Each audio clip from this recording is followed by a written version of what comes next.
Every time Adam made the decision not to partake of the fruit of the tree of knowledge of good and evil, he was exercising dominion over sin. Watch what I'm about to tell you.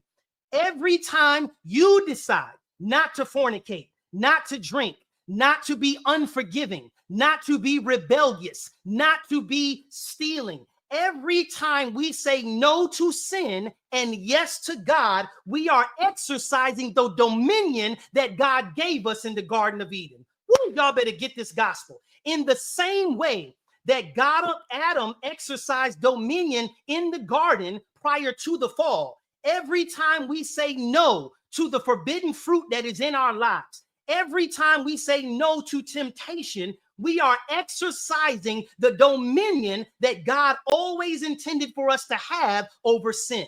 So again, every time we say yes to God and no to the enemy, we exercise the dominion that God always intended for us to have. Watch this now. You're going to get this now. Watch this.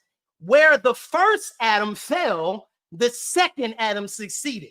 Where the first Adam fell in the garden and said, he said, and submitted to the will and the voice of the serpent. When Jesus was led into the wilderness, he did not submit to the will of the serpent, but instead he overcame the serpent by submitting to what the word of God said. So in the same way that Jesus says, I will not do what Satan is whispering in my ear to do, I'm submitting to the word of God and exercising dominion over Satan.